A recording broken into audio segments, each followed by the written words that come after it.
Kakinada court and Peddapuram court. Free legal service for ladies.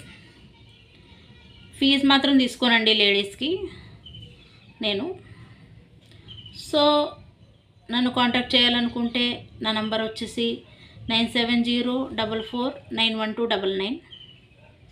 ఈరోజు మనం divorce Hindu marriage act 1955 section 13 ప్రకారం divorce వచ్చే ఒక 4 పాయింట్స్ చెప్తామండి. నెంబర్ 1 వచ్చేసి డైవర్స్ తీసుకోవడానికి కారణాలైన వాటిల్లో నెంబర్ 1 వచ్చేసి భార్య లేదా భర్త. భార్యాభర్తలు ఇద్దరిలో భర్త వేరే ఆమెతో ఇల్లీగల్ రిలేషన్లో ఉండడము, లేదా భార్య వేరే పురుషుడితోటి ఇల్లీగల్ రిలేషన్లో ఉండడము ఒక కారణం అండి డైవర్స్ రావడానికి, అడగడానికి. అయితే అదే వచ్చేసి రెండో కారణం వచ్చేసి భార్యకి అనేది లేదా భర్తకి అనేది క్రూయల్ మెంటాలిటీ.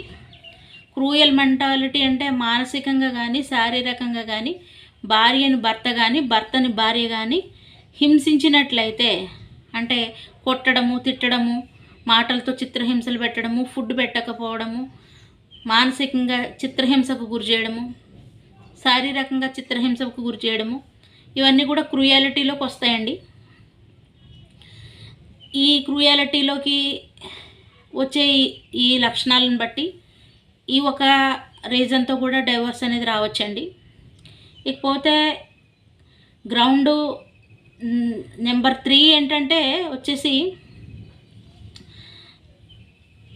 భార్య లేదా భర్త 2 సంవత్సరాలు లేదా అంతకన్నా 3 సంవత్సరాలు కానీ వదిలి వెళ్ళిపోవడం, అంటే ఆమెతో కానీ అతనితో కానీ ఫోన్ కాంటాక్ట్ లేకుండా, వాళ్ళిద్దరికి పరస్పరమైన కాంటాక్ట్లు అవి ఏమి లేకుండా వాళ్ళిద్దరు విడిపోయి ఎవరు ఎక్కడున్నారో కూడా తెలియకుండా ఇద్దరు కూడా 2 సంవత్సరాలు అంతకన్నా ఎక్కువ 3 సంవత్సరాలు కానీ భార్య లేదా భర్త విడిపోయి ఉండి ఒకరితో ఒకరికి కాంటాక్ట్ లేకుండా ఎవరెక్కడున్నారో కూడా తెలుసుకోకుండా వాళ్ళు వెళ్ళిపోవడం వల్ల, పరిత్యాగం అవ్వడం వల్ల డైవర్స్ వచ్చే అవకాశాలు ఉన్నాయండి. అదొక గ్రౌండు. ఇకపోతే 4th వన్ వచ్చేసి మత మార్పిడి. మత మార్పిడి అంటే భర్త హిందూ అనుకోండి, సపోజ్ ఈమె వేరే మతంలోకి వెళ్ళడము, భార్య వేరే మతంలోకి వెళ్ళడము,